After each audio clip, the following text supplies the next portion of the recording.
nous l'appelons Abou, et non Aboudraman, nous l'appelons Abou.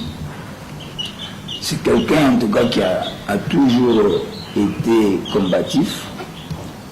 Et je me rappelle d'ailleurs que du temps où il commençait à militer au FPI, plusieurs parents m'avaient approché pour me demander de le dissuader, soit de rester ou rentrer, de militer au PDCI, soit carrément de quitter le FPI.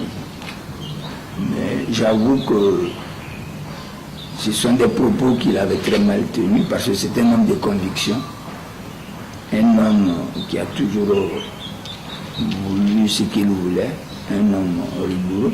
D'ailleurs, c'est la raison pour laquelle les gens pensent un peu qu'il est sectaire, parce que très souvent, quand il a décidé de défendre une idée, il va jusqu'au bout de ses convictions.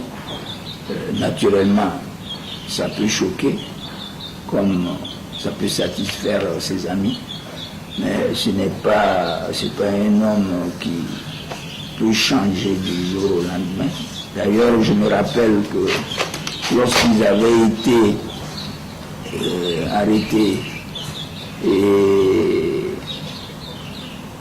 qu'on les avait certainement, je crois, enrôlés dans l'armée assyrienne, des amis, des voisins de mon père étaient venus nous voir et ils avaient demandé à mon père, nous étions ensemble lorsque mon père les a vus, je suis rentré dans la maison.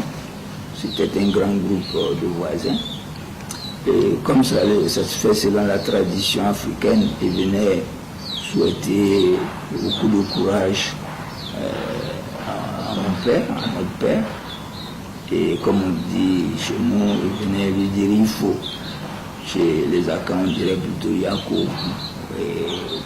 Parce qu'ils estimaient que c'était un grand désastre, une grande peine que la famille vivait. Et comme notre père lui-même, parce qu'il faut l'avouer aussi, ce caractère, il a pris de notre père.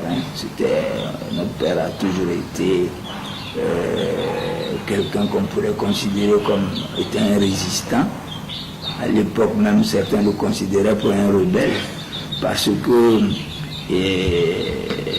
il avait pratiquement délaissé tous ses amis du PDCI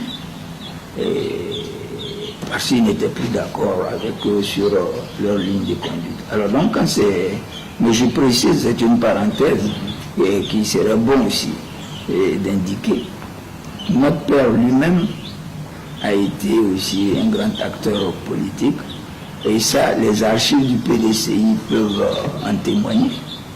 C'est notre père qui a créé la section du PDCI à Mbayako.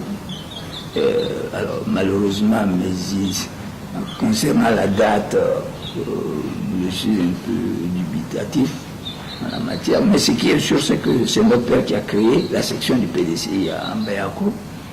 Et au point où Abou et moi, nous sommes nés à Mbayako. De tous nos frères et sœurs, nous sommes les seuls à être nés à Mbayako. Et lorsqu'il partait de Mbayako, parce qu'il n'était plus d'accord avec ses camarades du parti sur la ligne de leur parti, il a préféré laisser la conduite du parti et de la section du PDCI à son jeune frère qui s'appelait Daouda Sangaré, qui malheureusement est décédé aussi. Mais je voudrais dire que notre père était lui-même un grand responsable politique, et à des moments où on ne pensait même pas que le PDCI, exactement comme le FPI, pourrait accéder au pouvoir. Un peu. Et au nom de cette vieille amitié qui nous lie, je sais que c'est quelqu'un qui est très fidèle en amitié. Il a beaucoup d'amis et chacun a sa part de considération, d'affection auprès de lui. Alors, j'ai dit que cette amitié vient de loin parce que il faut remonter à nos années d'étudiants déjà. On se souviendra que le PDC a créé le MEISI, Mouvement des étudiants élèves de Côte d'Ivoire, qui était censé être la section universitaire scolaire du PDCI. Nous qui refusions d'être embrigadés, nous nous sommes opposés à ce projet-là et nous avons créé l'UCC, l'Union syndicale des étudiants élèves de Côte d'Ivoire. Et Sangaré était membre du bureau de la section de l'université avec Amon Emmanuel Shogun, qui est décédé malheureusement. Et les dirigeants du bureau exécutif, c'était des personnes comme Zoku Gogwa, Feu Zoku Gogwa, mais les frères Kadjo Morokro, Fian Assemian. Et donc, dans ce bureau-là, j'ai appris à connaître Sangaré. Et c'est dans ce mouvement-là que nous nous sommes retrouvés à Séguéla. Et à Séguéla, ce qui est utile ou qui est peu connu, c'est que, bon, on passait du temps en discussion, mais aussi, il y avait beaucoup, on pratiquait beaucoup de sport. Et le souvenir que je garde, c'est que Sangaré est très élégant dans sa façon de conduire le ballon et en tant que milieu du terrain aussi, efficace dans l'organisation du jeu. J'ai fait ce témoignage-là à Daloa. Je crois que c'était le premier voyage du chef de l'État, Laurent Gbagbo, à Daloa. J'ai fait ce témoignage. Gbagbo, lui, il était fort au football militaire, mais Sangaré était très bon au milieu de terrain. Ça, je m'en souviens bien. Et je lui suis reconnaissant aussi de ce que, quand je suis arrivé en France, en provenant des États-Unis, c'est Sangaré qui m'a laissé sa piole à Neuilly. Piole que lui avait reçue de Kosséré Daniel, hein, qui était à Séguéla avec nous aussi. Et Sangaré m'a laissé cette piole que j'ai laissée à Bama Maurice. Bama Maurice l'a quitté dans des conditions que je ne vais pas rappeler ici, mais que parmi beaucoup d'amis, beaucoup d'Ivoiriens, Sangui me laisse sa chambre. Pour moi, c'est un signe d'amitié et ça a été très utile pour moi, non seulement pour mener mes activités de militant au sein de l'UNICEF FEANF, mais pour conduire à bien aussi mes études. Je pense que c'est important à dire. Et quand nous sommes rentrés, nous sommes retrouvés au SINARES. Il faut dire, les gens l'oublient souvent, le SINARES existait depuis 68-69, mais son premier congrès ordinaire va avoir lieu en 1981. Et ce congrès est présidé par Sangaré Aboudraman. Voilà. Et il sera donc, à l'issue de ce congrès de 81, le premier président du conseil d'administration. Nous avons eu toujours des rapports très feutrés, des rapports très amicaux, très fraternels. Nous avons fait en 1971 notre première prison politique ensemble.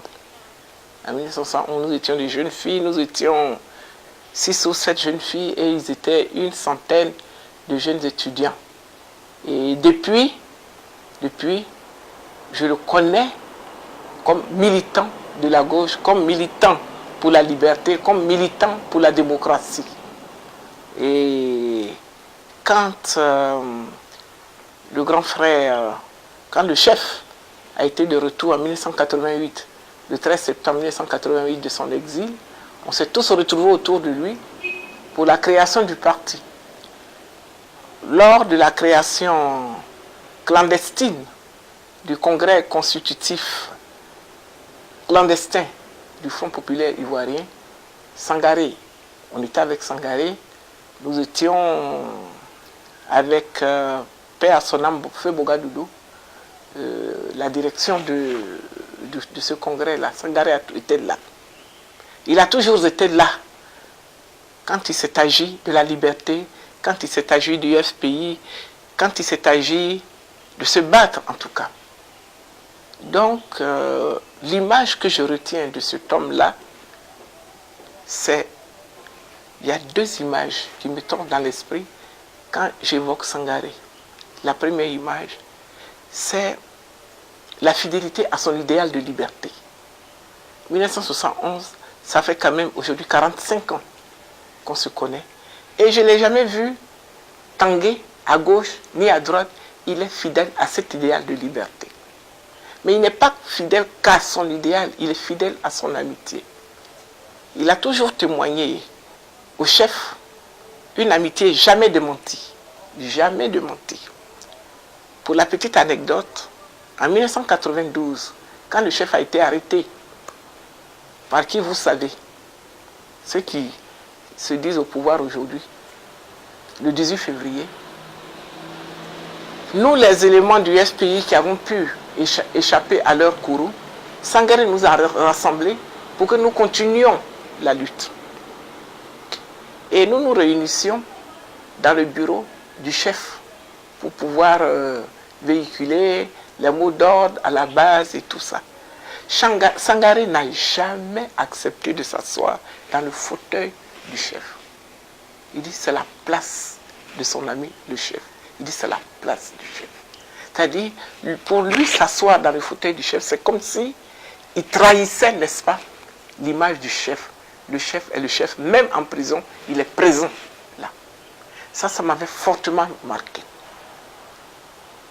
La deuxième chose, c'est plus récemment, en 2011, là, Sangaré était aux côtés de Gbagbo Laurent. Quand les tonnes de bombes de Sarkozy pleuvaient sur Gbagbo Laurent, Sangaré était aux côtés de Gbagbo Laurent, jusqu'au bout. La troisième des choses, Sangaré a été celui-là même qui a conduit le deuil de ma mère. Alors parce que le chef est enfermé. Il a conduit ce deuil de bout en bout. La messe, la dernière messe, la messe de Requiem, avant d'aller enterrer maman, à la fin de la messe, il a plu. Les gens couraient de partout. Sangaré et moi, nous étions derrière le corbillard de maman. Il pleuvait de l'eau, il pleuvait des torrents, il pleuvait des cordes. Sangaré était là. Il m'a tenu la main, il dit, petite sœur, allons. Comme si c'était le chef qui était là. Donc cet ami, ce monsieur-là, il est admirable de loyauté, il est admirable de fidélité. En tout cas, il inspire l'admiration. L'admiration. Puisse tout le monde avoir un ami de cette carrure-là. Constitue pour nous tout un symbole de fidélité. Symbole de fidélité. Non seulement auprès du président Laurent Gbagbo, mais aussi fidélité pour une cause. Il a toujours été des grands moments de la vie du parti, mais aussi des grands moments de la vie du président Laurent Gbagbo. En 1992 déjà, quand le président Laurent Gbagbo avait été fait prisonnier, c'est lui qui a pris les rênes du parti. Et il a dirigé le parti de main de maître sans faiblir pour que le parti reste debout jusqu'à la libération du président. Lui-même a connu la prison à l'époque du président Bédié. Mais à cette époque, il est resté lui aussi digne.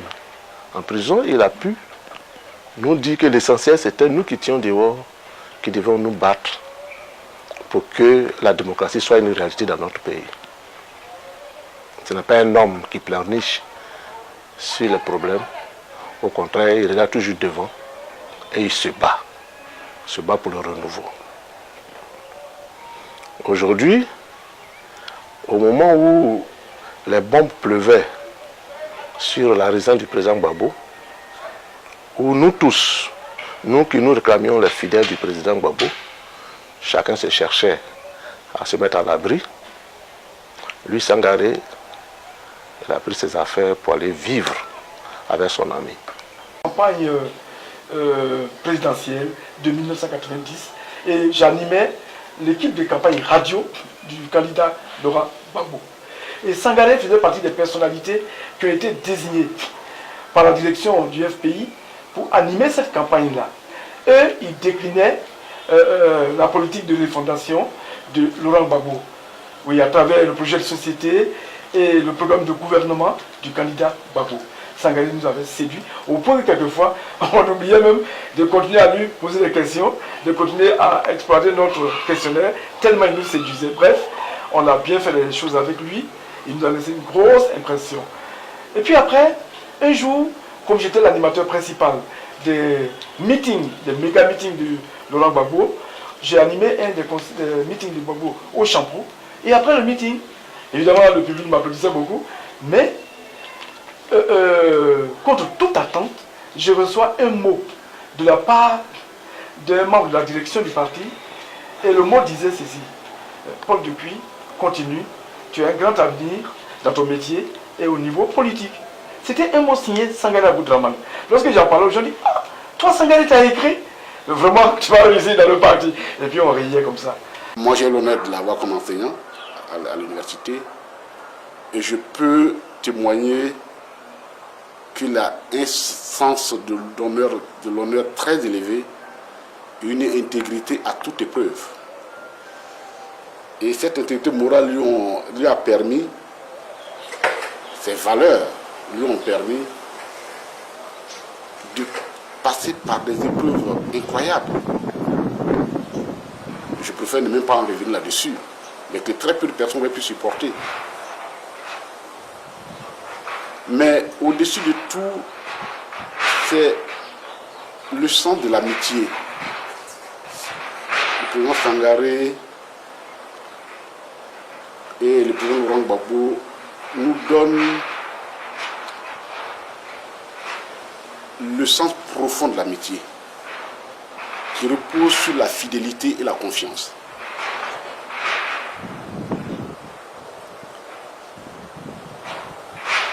Et je pense que très peu de personnes ne le savent pas. Lorsque c'est un témoignage, une fois, alors que le président Gbagbo était à Korogo, j'ai sollicité son avis sur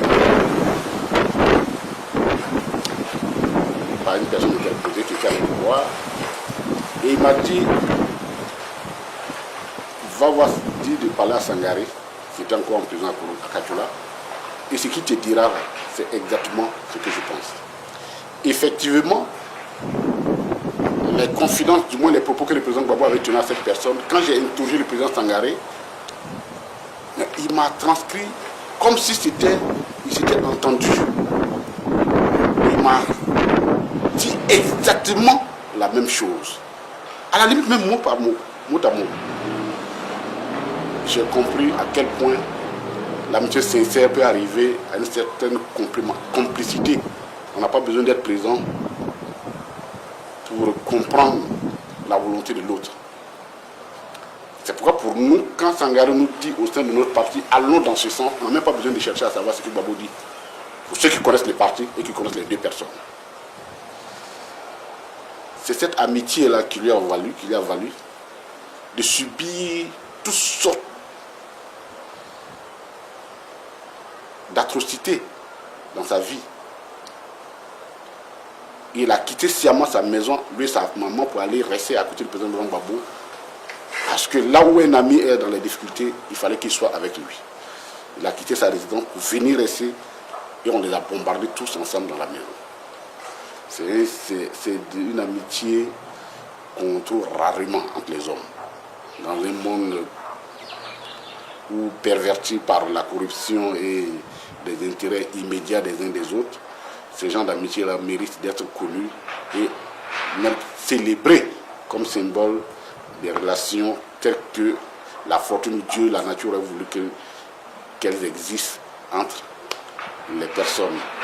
D'une rencontre, je ne sais plus exactement au cas, mais que nous avions avec le président Laurent Gbagbo. Sangaré était en prison à l'époque. Il disait que, une réunion informelle, qu'il a envoyé Sangaré à notre voix pour être directeur de publication du journal pour garantir la liberté de presse, la liberté d'expression, pour que les journalistes puissent faire leur travail de journalisme en bonne et due forme, sans aucun souci, sans aucune pression. Sangaré était donc le souffre-douleur de la démocratie, mais il était en mission pour... Ce que je vais relever, c'est ce que nous avons vécu ensemble à la résidence pendant les derniers instants de la République. Lorsque la résidence du chef de l'État était bombardée, comme il fallait s'y attendre, et c'est le contraire qui aurait été surprenant, Sangaré était encore aux côtés de Laurent Gbagbo. Sangaré était encore là. Au moment où la mort côtoyait Laurent Gbagbo, Sangaré était encore là. Voilà. Et je vais vous raconter deux anecdotes. La première, c'est que nous étions dans une après-midi à la salle d'attente du bureau du chef de l'État. Nous étions là assis, pratiquement tous ses collaborateurs, son médecin, son aide-de-camp, son directeur de protocole, son chef cab. Nous étions tous là, à la salle d'attente. Et Sangaré était assis en train de lire dans un couloir. Et au même moment, l'armée française a bombardé cette salle d'attente, a libéré un obus qui est venu s'écraser sur la vitre. Et Dieu merci, parce que nous avons survécu à cette attaque par sa pure grâce, puisque l'obus n'est pas tombé dans la salle d'attente. L'obus a simplement brisé la vitre, mais est tombé en dehors de la salle d'attente et a explosé donc en dehors de cette salle. Mais comme il fallait s'y attendre, ça a été la débandade. Il fallait immédiatement rejoindre le sous-sol. Et dans un exercice digne de grands sprinteurs, nous avons tous regagné le sous-sol. Mais la chose qui m'a marqué, c'est Sangaré Aboudraman. Il était assis dans le couloir, en train de lire. À aucun moment, il n'a levé la tête face à cette débandade qui faisait beaucoup de bruit. À aucun moment, Sangaré n'a levé la tête. À aucun moment, il n'a bougé de son siège. Lorsque je passais à son niveau, je lui ai simplement jeté un regard. Et puis j'ai continué aussitôt. Mais il est resté stoïque. Et il a continué sa lecture comme si de rien n'était. Et ce n'est que longtemps après qu'il est descendu en regardant ce que